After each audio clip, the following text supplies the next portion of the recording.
अस्सलामुअलैकुम कराची के नौजवानों। वालेकुम अस्सलाम। Thank you. सबसे पहले मुझे यहाँ बोलने का मौका दिया गया और मैं बस आप लोगों के सामने कोशिश करूंगा कि मैं अपनी लाइफ की जर्नी आप लोगों के सामने रख सकूं और आप लोगों की मायूसी को दूर कर सकूं जो कराची की आवाम में है, जो कराची के नौजवानों में है, जो पाकिस्तान के नौजवानों में है। क्योंकि जो स्ट्रगल मैंने फेस की, जो दुश्वारियां मैंने फेस की, मोबाइल ले लो, मोबाइल अब तक तो आपने उनमें से कुछ भी शायद नहीं किया। सिर्फ यही रहा कि हमारे माली हालात का मसला है, हमारे इकोनॉमिक प्रॉब्लम्स हैं। लेकिन मैं यहाँ पे एज अ मोटिवेशनल स्पीकर बात कर रहा हूँ, लेकिन मैं आपको मोटिवेशन तब दे सकता हूँ जब आप अपने अंदर झांकें, अपने अंदर झांक के देखें कि आपने अपनी लाइफ में क्या किया है, क्या आप अपनी लाइफ में कर पाए हैं। एक दफा सोचें, इंस्टाग्राम, स्नैपचैट, टिकटॉक से निकल के ये सोचे अकेले बैठ के कि क्या किया है अपनी जिंदगी में, सिर्फ गवर्नमेंट से शिकायतें की और कुछ भी नहीं। तो मैं अगर आपको अपनी लाइफ की जर्नी बताऊं, तो अगर मैं शुरू करूं अपने बचपन से, तो लैंग्वेजेस में प्रोग्रामिंग कर चुका है, करता है। ये स्टूडेंट है इंटरनेशनल रिलेशनशिप कराची यूनिवर्सिटी में। ये ट्रेडर है, इन्वेस्टर है, कंसल्टेंट है पाकिस्तान स्टॉक एक्सचेंज में। ये सॉफ्टवेयर एंड वेबसाइट डेवलपर है। ये फ्रीलांसर है, कंसल्टेंसी करता है फॉर इंटरनेशनल स्टॉक मार्केट के लिए। ये अभी अपने आप को CSS के लिए प्रिपेयर कर रहा है। ये 22 साल का नौजवान, जानते हो, सुनो, दिल पर हाथ रखकर मेरी बात सुनो। जानते हो जिसके मैंने ये कारनामे बताए, अल्लाह ताला ने उसकी पैदाइश से उसको दोनों आंखें नहीं दी, नाबीना है।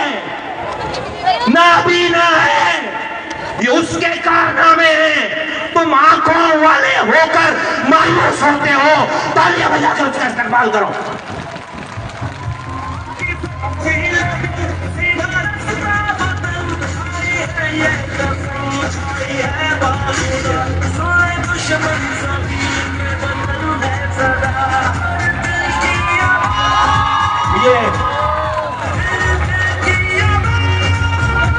ये अहमद रजा सारे पाकिस्तान के इंसानों के लिए, नौजवानों के लिए इंस्पिरेशन है। ये अहमद रजा, ये सारे पाकिस्तान के नौजवान, नाउमीद, मायूस नौजवानों के लिए उम्मीद की किरण, इंस्पिरेशन है। आज के बाद से किसी के दिल में जरा बराबर भी मायूसी छू कर गुजरी, वो गुनाहगार होगा। अहमद, तुम्हारे हाथ में माइक है, बताओ क्या कहना चाहते हो इनको, जोर से। अस्सलामुअलैकुम कराची के नौजवानों। वालेकुम अस्सलाम। Thank you. सबसे पहले मुझे यहाँ बोलने का मौका दिया गया और मैं बस आप लोगों के सामने कोशिश करूंगा कि मैं अपनी लाइफ की जर्नी आप लोगों के सामने रख सकूं और आप लोगों की मायूसी को दूर कर सकूं जो कराची की आवाम में है, जो कराची के नौजवानों में है, जो पाकिस्तान के नौजवानों में है। क्योंकि जो स्ट्रगल मैंने फेस की, जो दुश्वारियां मैंने फेस की, मोबाइल ले लो, मोबाइल अब तक तो आपने उनमें से कुछ भी शायद नहीं किया। सिर्फ यही रहा कि हमारे माली हालात का मसला है, हमारे इकोनॉमिक प्रॉब्लम्स हैं। लेकिन मैं यहाँ पे एज अ मोटिवेशनल स्पीकर बात कर रहा हूँ, लेकिन मैं आपको मोटिवेशन तब दे सकता हूँ जब आप अपने अंदर झांकें, अपने अंदर झांक के देखें कि आपने अपनी लाइफ में क्या किया है, क्या आप अपनी लाइफ में कर पाए हैं। एक दफा सोचें, इंस्टाग्राम, स्नैपचैट, टिकटॉक से निकल के ये सोचे अकेले बैठ के कि क्या किया है अपनी जिंदगी में, सिर्फ गवर्नमेंट से शिकायतें की और कुछ भी नहीं। तो मैं अगर आपको अपनी लाइफ की जर्नी बताऊं, तो अगर मैं शुरू करूं अपने बचपन से, तो जब मेरी पैदाइश हुई तो मेरे पेरेंट्स, मेरे ग्रैंडपा का यही टेंशन थी कि मैं किस तरीके से अपनी लाइफ को गुजार पाऊंगा, किस तरीके से मुझे लोगों के आगे हाथ फैलाना पड़ेगा। जब मेरा स्कूल से स्टार्ट हुआ तो मैं एक स्पेशल स्कूल में पढ़ने गया, एमजीना रोड पे, आप लोगों ने देखा होगा, कुछ लोग शायद जानते भी होंगे।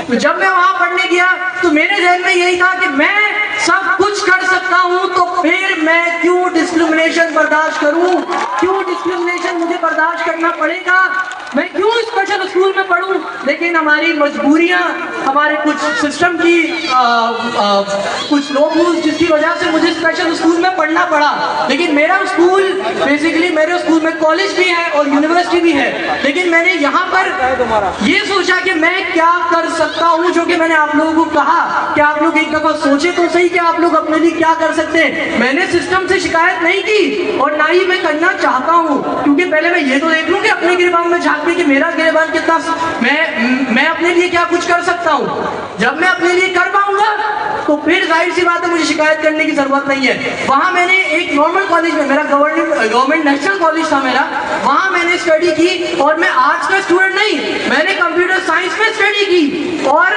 स्टार्टिंग में ये रहा कि मैं प्रैक्टिकल एग्जाम्स नहीं दे सकता क्योंकि अपने विजन की वजह से, लेकिन मुझे लोगों का सपोर्ट रहा और मैंने प्रैक्टिकल एग्जाम्स भी दिए। देन उसके बाद यहाँ से मेरा बिजनेस करियर भी स्टार्ट हुआ। वाह, तालियां तालियां, जोरदार तालियां मत करिए। क्योंकि जब मैंने अपनी क्लास मैट्रिक कंप्लीट की तो मुझे शर्मिंदगी हुई इस बात पे कि मैं अपने बाबा से पॉकेट मनी क्यों लूं। मेरी एज 17 की होने लगी है और मैं इतना बेहिस हूं कि अपने बाबा से, मैं आप लोगों को ये शर्मिंदगी दिलाने के लिए ले रहा हूं जो लोग आज भी अपने पेरेंट्स की पॉकेट मनी पर हैं। तो मैंने बेसिकली अपनी सेविंग्स को देखते हुए मैं गया पाकिस्तान स्टॉक एक्सचेंज। वहां जितनी डिस्क्रिमिनेशन मैंने बर्दाश्त की मैं आपको नहीं बता सकता, ना मैं आपको इमेजिन करवा सकता हूं। लोगों ने मुझे यही कहा कि आप अपना अकाउंट कैसे मैनेज करेंगे, क्या करेंगे, और आपका साथ कोई हेल्पर होना चाहिए, या उन्होंने कुछ ब्रोकर से तो अकाउंट ओपन करने से ही मना कर दिया। और उसके बाद बैंक अकाउंट बेसिकली आपका होना जरूरी है स्टॉक एक्सचेंज के लिए काम करने के लिए, तो वहां बैंक अकाउंट वालों ने मुझे मना कर दिया। बैंक अकाउंट, बैंक मैनेजर का जरा नंबर यूनिट इंचार्ज को देना हमारे। उसकी जरूरत नहीं पड़ेगी, क्योंकि जहां आपके पास हौसला होता है तो आप लोगों को अपने कदमों में झुका ही लेते हैं, और मैंने भी वही किया। और सिर्फ यही नहीं बल्कि मैंने अपना बैंक अकाउंट ओपन किया और वहां से मेरी स्टॉक एक्सचेंज की जर्नी स्टार्ट हुई। मैंने 2 साल पाकिस्तान स्टॉक एक्सचेंज में ब्रोकरेज ऑफिस में बैठ के मैंने एक्सपीरियंस हासिल किया। और जो लोग मुझे ये कहते थे कि आप अपना अकाउंट कैसे मैनेज करेंगे, आज 2 ब्रोकर के उनके क्लाइंट्स के अकाउंट मैनेज कर रहा हूँ। This is the way, yes. उसके बाद बात करते हैं मेरी यूनिवर्सिटी लाइफ की। देन मैंने कंप्यूटर साइंस में महारत हासिल की फ्रॉम वर्चुअल यूनिवर्सिटी पाकिस्तान, क्योंकि मैं ऑनलाइन पढ़ सकता था, मैं ऑफलाइन मेरे कुछ दूसरी एक्टिविटीज थी जिससे मैं टाइम नहीं दे सकता था।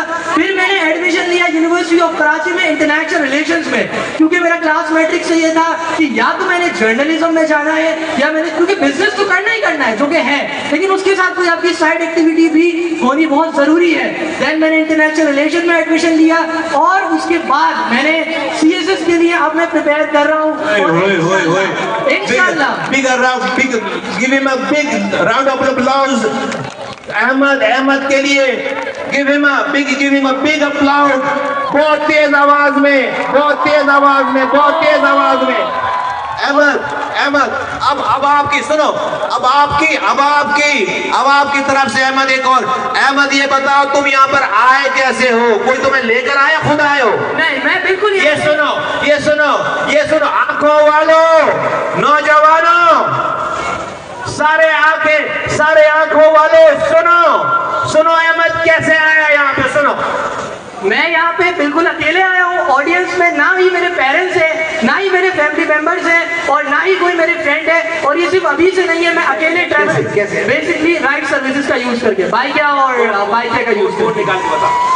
बेसिकली ये मेरा फोन है, ठीक है, इसके थ्रू मैंने राइड बुक की है। और सिर्फ फोन की बात यहाँ पे हो रही है, किसी का हाथ पकड़ कर नहीं आया, अकेले आया है। आंखों वालों, बोलो अभी मायूस हो, बोलो अहमद की बातें सुनने के बाद अभी मायूस हो, बोलो मायूस हो। मायूसी कुफ्र है, यहाँ से उठना है तो पाकिस्तान के सबसे ज्यादा करामत लोग के बनकर उठना है।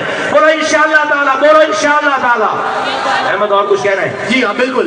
बस अपनी बात का यहाँ पे इख्तिताम करूंगा मैं, अपनी बात का एंड करूंगा कि जरूरत है अपने नजरिए को बदलने की, और इसके लिए सिर्फ एक आखिरी लाइन जो कि मैं आपको किताब भी बता रहा हूँ, इग्नाइटेड माइंड्स, इसको जरूर पढ़िएगा, बहुत कमाल की किताब है। इंग्लिश में लाइन है, उर्दू में तशरीह करके अपने अंदाज में बता रहा हूँ कि ये दुनिया ना तुम्हारी है और ना ही तुम इस दुनिया के हो। अगर कुछ तुम्हारा है तो सिर्फ तुम्हारा नजरिया है, और नजरिए से तुम्हारे इकदाम का तयन होता है, यानी एक्शंस का, और इकदाम से तुम्हारे किरदार का, और किरदार से इस बात का कि तुम माशरे में कितनी इज्जत दे पाओगे या नहीं। अगर आप लोगों की दुआ रही तो मैं इंशाल्लाह आप लोगों के सामने पहला CSS ऑफिसर, पहला इंशाअल्लाह ताला। जबरदस्त तालियों की गूंज में अहमद को रुखसत करो, जबरदस्त तालियों की गूंज में।